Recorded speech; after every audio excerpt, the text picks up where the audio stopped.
अल्पश्रुतं श्रुतवतां परिहासदां त्वद्भक्तिरेव मुखरीकुरुते बलान् यत्कोकिल मदो मधुरं विरोधि तच्चाम्रचारुकलिका निकरे कहे अल्पश्रुतं श्रुतवतां परिहासदां त्वद्भक्तिरेव मुखरीकुरुते बलान् यत्कोकिल मदो मधुरं विरोधि तच्चाम्रचारुकलिका निकरे अल्पश्रुतं श्रुतवतां परिहासदां त्वद्भक्तिरेव मुखरीकुरुते बलान् किल मदो मधुरं विरोधि तच्चाम्रचारु।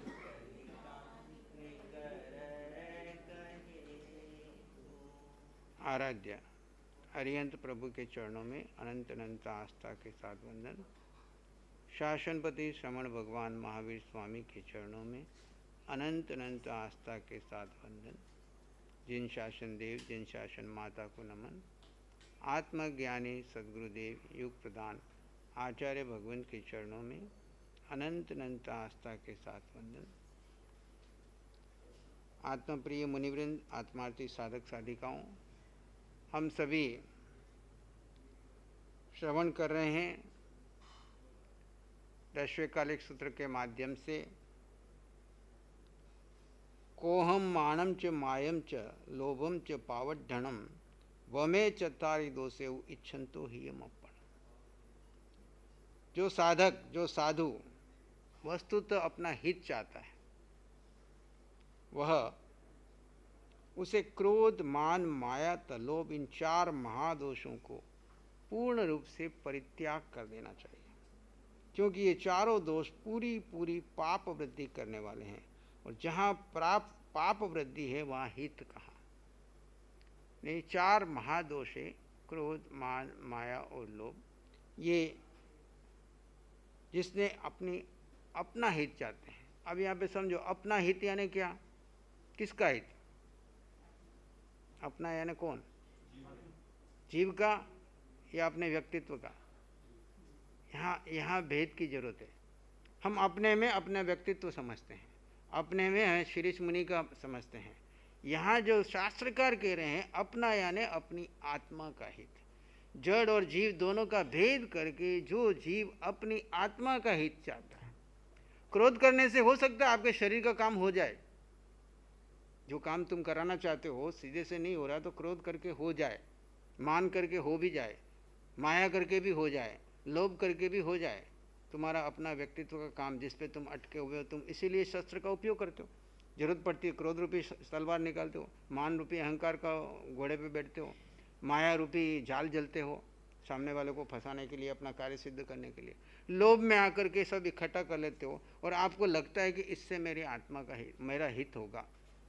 आपके शरीर का हित होता है, आपके व्यक्तित्व का हित होता है थोड़ी देर के लिए, टेम्परेरी, लेकिन आपकी आत्मा के ऊपर कर्म के लेयर लग जाते हैं। जब यहाँ शास्त्रकार अपनी बात कर रहे हैं तो यहाँ भेद करते हैं, शरीर और आत्मा का दोनों भेद करके अपना यानी अस्तित्व का, अपने जीव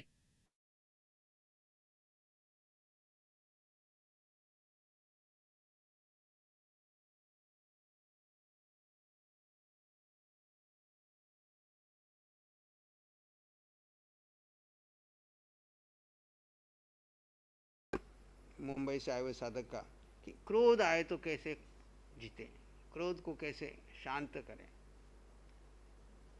शास्त्रकार क्या कहते हैं, क्रोध को कैसे शांत करना है, क्रोध से क्या नुकसान होता है ये तो बता दिया। कोहो पीपणा से ही क्रोध से प्रीति का नाश होता है। मानो विनय नाशनो, मान से विनय का नाश होता है। माया मित्राणी नाशिनी, माया से मैत्री का नाश होता है, मित्रता का नाश होता है। और लोभ से तो तीनों के तीनों दोष, यानी मित्रता भी जाती है, विनय भी जाता है, क्रोध भी प्रीति भी जाती है और सब कुछ चला जाता है लोभ से। तो इसके लिए विधि बताते शास्त्रकार। उस समय हणे को हम क्रोध को शांति से, उपशम का अर्थ क्या, शांति से जीतो। मान को मार्दव कोमलता से जीतो, माया को अर्जव सरलता से जीतो, और लोभ को संतोष से जीतो। अब ये आएगा कैसे? शांति आएगी कहाँ से? अब इसके लिए विधि है। शास्त्रकारों ने, सूत्र बनाने वालों ने तो खाली एक संकेत कर दिया। क्या कर दिया? संकेतिक भाषा में दी, क्योंकि ये शास्त्र किन के लिए बनाए? जो आत्मार्थी साधक थे उनके लिए बनाए। जो साधु साध्वी उन गणधरों के सानिध्य में बैठ करके आत्मा की साधना कर रहे थे, विधि उनको दी हुई थी। जैसे अभी यहाँ साधना शिविर में जो लोग बैठे हैं उनको विधि प्रदान की गई है, वो उस विधि का प्रयोग यहाँ से संकेत करते हैं, वो समझ में आ जाता है कि क्या विधि कर रहे हैं। पर यहाँ आप जो प्रवचन में बैठे हैं उनको विधि का मालूम नहीं है, आप खाली शब्द से उसका मूल्यांकन कर रहे हैं, बुद्धि से उसका चिंतन कर रहे हैं। जो सुना है पढ़ा है उसके पास है, और सुने और पढ़े हुए के चिंतन की एक लिमिट है। लेकिन जब घटना घटती है तो वो सुना हुआ पढ़ा हुआ ज्ञान सब वहीं रह जाता है, और अंदर से कषाय आता है और अपना कार्य करते चला जाता है। और फिर हम पश्चाताप करते हैं थोड़ी देर के बाद, इतना ज्ञान, इतने चिंतन, इतना स्वाध्याय, इतना पढ़ा, इतना लिखा, क्या काम का आया? समय पे तो मैंने वो सारी घटना घट गई, थोड़ी देर के बाद होश आया, चिड़िया चुग गई खेत, अब पछताए होत क्या, अब तो सारा घटना ही घट गई। फिर भी जो तत्वज्ञानी है उसको थोड़ा तो बोध हो रहा है, लेकिन जो तत्वज्ञानी नहीं है उसको तो ये भी बोध नहीं होता। लेकिन जो शुक्ल ज्ञानी है वो इसको जड़ से ही खत्म कर देता है, क्रोध को भी, मान को भी, माया को भी, लोभ को। कैसे करता है? तो उसकी विधि बताई। जो ध्यान शिविर में हम आपको विधि सिखा रहे हैं कि जड़ और जीव का भेद करो। क्या करो? शरीर और आत्मा दोनों का भेद करो। शरीर अलग है और आत्मा अलग है, दोनों का भेद करने के बाद आत्मा का ध्यान करो। किसका ध्यान करो? आज तक हम शरीर का ध्यान कर रहे हैं। किसका ध्यान कर रहे हैं?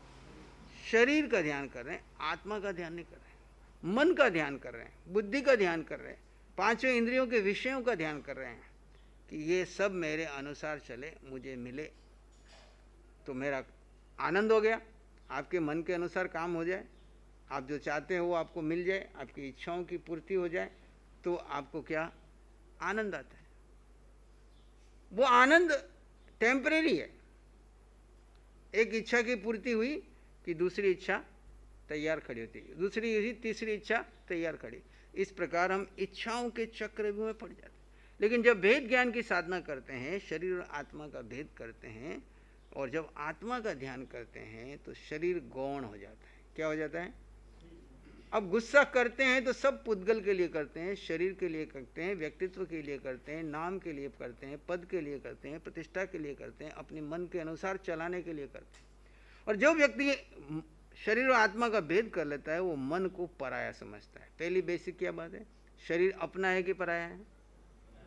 शरीर पराया है। तो शरीर बोला तो शरीर से जुड़ा हुआ सारा संसार पराया हो गया।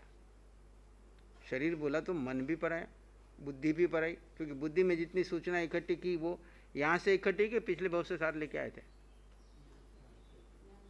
माँ के गर्भ में आए तब तो खाली कार्बन शरीर लाए थे। उसके बाद आपकी बुद्धि के ऊपर माँ के गर्भ में 9 महीने संस्कार पड़े। कितने महीने?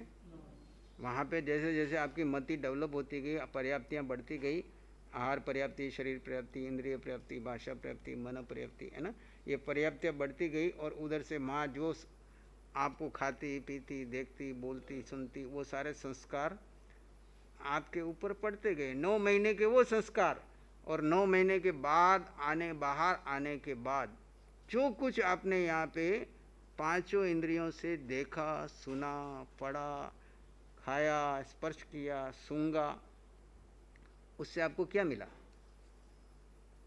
क्या मिला? बच्चा घर में बैठे बैठे रोता क्यों है? उसको किसकी भूख है? दूध की भूख इतनी नहीं है। दूध की भूख तो थोड़ी सी है, माँ तृप्त कर देती है। आपकी तरह उसको 24 घंटे भूख नहीं लगती। थोड़ा सा दूध पिया तो 15-20 घंटे सो जाता है नया बच्चा, फिर उठता है, फिर सो जाता है। और उसके सोने में उसका विकास हो रहा है। सोना मतलब उस बच्चे की समाधि लगी हुई है, अंदर ही अंदर में शरीर अपनी पूर्ति कर रहा है जो जो उसको डेवलप करनी है। 9 महीने भी अंदर वैसे ही सोया रहता है। एकांत और एकत्व का सबसे ज़्यादा एकांत कहाँ मिलता है आपको? गर्भ में। 9 महीने आपको कोई डिस्टर्ब नहीं करता, आप अपनी आत्मा में मस्त हो। और बाहर आने के बाद सब डिस्टर्ब शुरू कर देते हैं।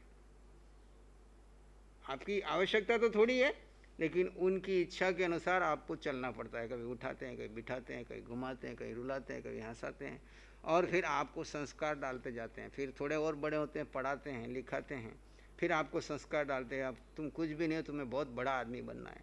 फिर आपके मन में कोई ना कोई ऐसी पैदा कर देते हैं, उस तरफ जोर लगाते हो, करते हो। ऐसे करते करते मन और पांचों इंद्रियां इन विषयों से ज्ञान इकट्ठा करते हो। क्या इकट्ठा करते हो? पांचों इंद्रियां सूचनाएं लाके देती है, और मन उस पर विचार पैदा करता है, और बुद्धि उसके ऊपर सही और गलत के संस्कार जो आपको मिले उसके आधार पे सही गलत मान दिया। आपको किसी घर में बोल दिया कि ये गलत है, ये नहीं करना था, आप उसको गलत मानते हो। किसी घर में बोल दिया ये सही है, ये सही करना था, आप उसको सही मानते हो। एक ही घटना देश के किसी कोने में सही मानी जाती है, दूसरे कोने में गलत मानी जाती है। एक घर में सही मानी जाती है, एक घर में गलत मानी जाती है। एक घर में किसी तरह का रिश्ते को उत्तम मानते हैं, दूसरे घर में उसी रिश्ते को बिल्कुल बेकार मानते हैं।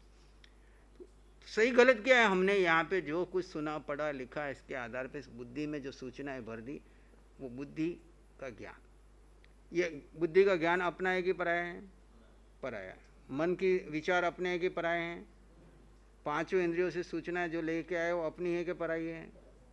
अब वो सारा पराया माल इधर उधर से ढूंढ ढूंढ करके इकट्ठा कर करके कहाँ ला रहे हैं? अंदर भरते जा रहे हैं। अब जब आपको जड़ और जीव का भेद ज्ञान की विधि मिली, शरीर अलग है और आत्मा अलग है, और विधि मिलने के बाद जब आप ध्यान में जाने लगे कि भी बस मुझे अब इस पर से कोई वास्ता नहीं है, पराये को पराया मानता हूँ और अपने जीव का ध्यान करता हूँ, और ज़्यादा नहीं, एक घड़ी ध्यान कर लो। कितना बोलते भगवान? एक घड़ी बहुत है तुम्हारे। अभी वर्तमान काल में तुम एक घड़ी भी ध्यान कर लो। वैसा कैसा ध्यान?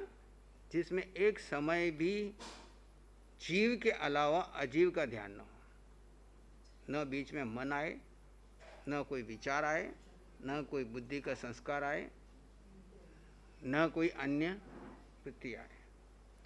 एक घड़ी तक शून्य में रह जाओ, यानी बिल्कुल शांत बैठे रहो, अपने स्वभाव में रहो, ज्ञाता दृष्टा भाव में रहो, तो भगवान कहते तुम्हारा अनादिकाल का मिथ्यात्व जो है, मैं अपने को शरीर मान के रखा, वो टूट सकता है। वो मिथ्यात्व एक घड़ी की सामयिक में टूट सकता है। एक घड़ी की सामयिक कौन सी है? अपने जीव का जीव में स्थित रह करके निर्विचार निर्विकल्प मौन रहना। मौन का इतना बड़ा महत्व है। ये वाणी का मौन तो खाली बाहर का है, पुण्य का है, कारण बनता है, लेकिन अंतर मौन यानी मन का मौन हो जाए, जहां पे मन में कोई विचार ना आए एक घड़ी तक। देखो आंख बंद करके आपको पता चलेगा कितना भरा पड़ा है अंदर तूफान। आपको मेरे पास कुछ नहीं है, लेकिन आपने कितना भर के रखा है, और वही विचार आपको चला रहे हैं, घुमा रहे हैं, पूर्व पश्चिम उत्तर दक्षिण। थोड़ी देर अभी शांत बैठे और मन कहता है उधर चलते हैं, तो अभी सामयिक में नहीं है तो सामयिक छोड़ी और चल पड़ा, और सामयिक में है तो सामयिक होते ही ध्यान उधर जाता है। तो मन हमको घुमा रहा है। इस मन का ऑपरेशन इस आत्म ध्यान शिविर में कराते हैं। जैसे ही आप कल से ध्यान शिविर में जो लोग साधक बैठे हुए आए हैं, आपने अपना स्वरूप देखना शुरू किया। दो ही चीज़ है, एक पर रूप, एक स्वरूप। पर रूप कौन सा है? जो आकार है वो पर रूप है। जो आपकी फ़ोटो खींचने की आजकल फैशन बन गई ना, हर एक की जेब में कैमरा है, और जहाँ जाता है वहाँ पे फ़ोटो खींचता है। किसकी फ़ोटो खींचते हो? पर की कि स्व की? नहीं, तो आपकी अपनी फ़ोटो है ना, पर की कहाँ से हो गई? आपकी अपनी फ़ोटो है, पर की कहाँ से हो गई? पर की फोटो है, यानी ये आकार की फोटो है। आकार एक निवास स्थान है, निवासी नहीं है। अंदर वाले निवासी की फोटो तो आप खींच ही नहीं सकते, उसका अनुभव कर सकते हो। आप अपनी दृष्टि से जड़ और जीव का भेद करके जीव को जब जीव में स्थित करते हो, तब आप अपने स्वरूप में स्थित होते हो। तो पर के तो गौण करना है, स्व में जाना है, और स्व के बिना पर की वैल्यू क्या है? बोलो, स्व के बिना पर की कीमत क्या है? आप कितने ही बड़े सेठ हो, करोड़पति हो, फैक्ट्री के मालिक हो, पदाधिकारी हो, कुछ भी हो, लेकिन अगर आप के अंदर से ये जीव चला जाए तो कौन सी कुर्सी पे बिठाएंगे आपको? परमानेंट कुर्सी पे बिठा देंगे कि टेम्परेरी? फिर वहीं बैठे रहो, बाद में एक तस्वीर पे लटका देंगे, और थोड़े दिन के बाद उसको भी। तो पर की वैल्यू कुछ नहीं है, वैल्यू है वो स्व की है, यात्रा स्व की है। और स्व तक पहुंचने की विधि, ये एकमात्र विधि है जो आत्म ध्यान से शुक्ल ध्यान की हम जो प्रयोग कर रहे हैं। इसके अंदर हम क्या करते हैं? पहला काम क्या करते हैं? मिथ्यात्व का प्रतिक्रमण करते हैं। मिथ्यात्व क्या है? अपने को शरीर मान करके जो कुछ आज तक मैंने किया, मैं शरीर हूँ ये मान करके जो कुछ आज तक मैंने किया वो सारा मिथ्या है। इसलिए कि तस्य मिच्छामि दुक्कड़म। क्या मतलब हुआ? तस्य यानी वो सारी क्रिया मिथ्या हो, दुष्कृत हो। कौन सी? जो मैंने अपने को शरीर मान करके की। मैं तो जीव था और जीव ने तो कुछ किया ही नहीं। जीव का स्वभाव क्या है? ज्ञाता, दृष्टा, आनंद से, शांति, सुख, समृद्धि। जीव को कुछ चाहिए नहीं, जीव ने कुछ खाया नहीं, जीव ने कुछ पिया नहीं, जीव ने कुछ कार्य किया नहीं, फिर भी मेरे ऊपर कर्ता की छाप लग गई और वो सारे कर्म मेरे साथ लगे हुए हैं।